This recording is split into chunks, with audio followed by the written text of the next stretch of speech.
लखीमपुर खीरी शहर के बलोबी मैदान में रक्षा मंत्री राजनाथ सिंह ने जनसभा को किया संबोधित। रक्षा मंत्री ने कहा कि जैसे धरती से डायनासोर विलुप्त हुआ है, वैसे ही कांग्रेस भी विलुप्त हो जाएगी। दरअसल लोकसभा चुनाव को लेकर लखीमपुर में ताबड़तोड़ जनसभाएं की जा रही।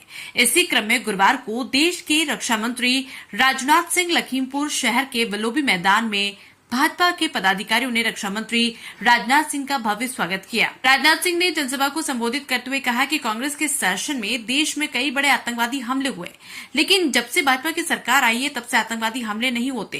कांग्रेस पर निशाना साधते हुए राजनाथ सिंह ने कहा कि जिस तरह से डायनासोर धरती से लुप्त हो चुका है, वैसे ही कांग्रेस धरती से जल्दी ही लुप्त हो जाएगी। समाजवादी पार्टी पर निशाना साधते हुए राजनाथ सिंह ने कहा कि सपा बहुत जल्दी मुंबई में आकर जिस तरीके से बड़ी वारदात किए थे, हमारे वहां के इंस्पेक्टर, वहां के आईपीएस अफसर, सीनियर आईपीएस अफसर, कई लोगों की वहां पर जाने गई थी और उसमें कांग्रेस के गृह मंत्री थे। उनसे जब पूछा गया तो उन्होंने कहा, अरे छोटी मोटी आतंकवादी वारदातें तो होती रही, लेकिन जिस शक्ति के साथ बहन भाइयों हमारी सरकार आतंकवाद का सफाया किया है, आज भारत में ही नहीं सारी दुनिया में उसकी सराहना हो रही है कि भारत ने कितनी मजबूती के साथ अपने कदम उठाए।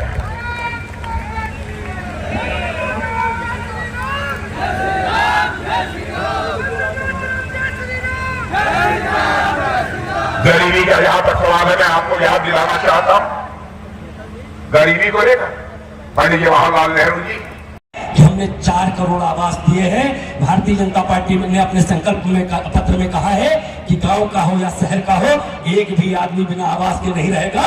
तो 1-2 लाख नहीं, 3 करोड़ आवास और देने की घोषणा की है संकल्प पत्र में। तब कहना चाहता हूँ, आंधियां चलने लगी, अफवाह को पैदा करो, कंठ में क्रंदन नहीं, हुंकार तुम पैदा करो। चलने लगी कुरुक्षेत्र समर की भूमिका और बात तुम गांडीओं में कंकार फिर पैदा करो, कंकार फिर पैदा करो। बहुत बहुत धन्यवाद, नमस्कार। एक आग्रह के साथ कि आप सब आने वाली 13 मई को एक संकल्प लेके जाए कि जब हम कोई व्रत करते हैं, जब हम कोई दान करने जाते हैं तो हम व्रत करते हैं, हम अन्न जल ग्रहण नहीं करते हैं। तो हमें एक आज से व्रत लेना है कि उस दिन भगवान राम के मंदिर के निर्माण के लिए, काशी विश्वनाथ के निर्माण के लिए 80 करोड़ मंत्री की आलोचना नहीं करना, चाहे वह कांग्रेस का हो अथवा किसी दूसरे दल का। हमारी अवधारणा है प्रधानमंत्री होता है, वह व्यक्ति नहीं है, वह संस्था है, वह इंडिविजुअल नहीं है, इंस्टीट्यूशन है। आलोचना नहीं करना, लेकिन हकीकत यह है, नेहरू जी भी कहते थे हमारी सरकार बना दो, हम हिंदुस्तान से गरीबी को मिटा दें। इंदिरा जी ने भी कहा हमारी सरकार बना दो, हिंदुस्तान से हम गरीबी को मिटा देंगे। राजीव गांधी जी ने कहा कि हमारी सरकार बना दो, हिंदुस्तान से हम गरीबी को मिटा दें। लेकिन मेरे भाइयों, हिंदुस्तान की गरीबी बढ़ती चली गई, हिंदुस्तान की गरीबी समाप्त नहीं होने पाई। लेकिन 8-9 वर्षों के अंदर हमारी सरकार ने मोदी जी के नेतृत्व में वह करिश्मा कर दिया, जिनको इसका पता लगाना हो लगा लें। और मैं अपने प्रेस के दोस्तों से भी कहना चाहता हूं, हमारी यदि कोई बात गलत हो अखबार के पन्नों पर लिख दें, क्योंकि जनता की आंखों में धूल झोंक कर जीवन में मैंने राजनीति नहीं की है, जनता की आंखों में आंख डालकर मेरे बहनों भाइयों मैंने राजनीति की।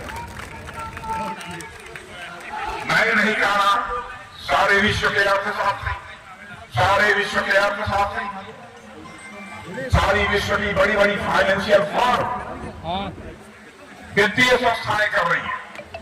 आज 9 वर्षों के अंदर ही हिंदुस्तान में 25 करोड़ लोगों को गरीबी रेखा के बाहर करने में वहां की सरकार ने कामयाबी हासिल की है।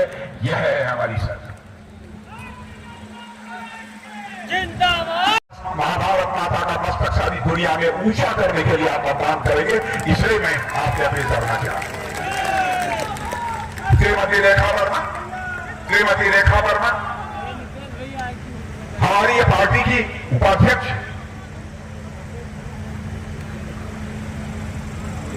पार्टी में इनकी क्या हैसियत,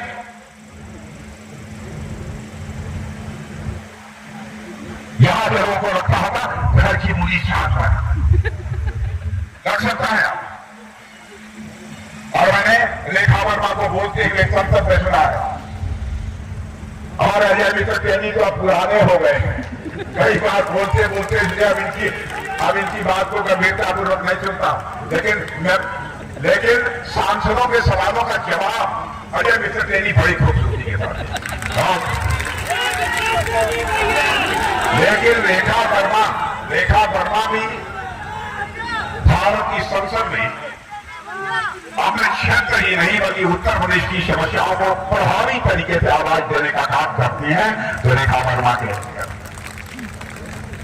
एक हमारे छोटे भाई आशीष पटेल यहाँ मौजूद है, प्रत्याशी नहीं है, अपना दल के नेता कहाँ भी चेहरा दिखाता, ठीक ठाक चेहरा इनका, देखिए personality भी ठीक ठाक, ये मंत्री है यहाँ पर।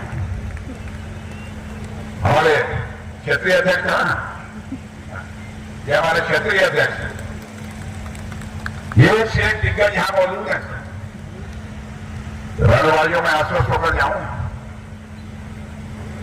वो ये आश्वस्त होकर जाऊं तो यानी जाऊं के बाद पीछे से लेकर वहां तक सब लोग एक साथ ताली बजाइए तब तो मैं मान लूंगा पक्का।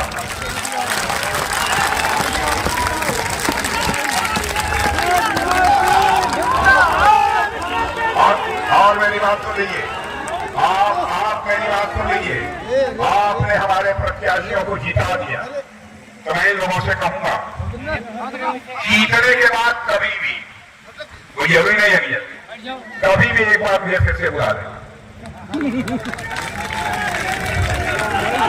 और ये बात मैं इसलिए कह रहा हूं, इन लोगों के जीतने के बाद आना चाहूंगा बहनों भाइयों, इन लोगों का स्वागत करने के लिए नहीं आना चाहूंगा, बल्कि एक बार शीश झुकाकर यहाँ की जनता का अभिनंदन करने के लिए आना चाहूंगा, आप सबके प्रति आभार व्यक्त करने के लिए आना चाहूंगा। आप सबको बहुत बहुत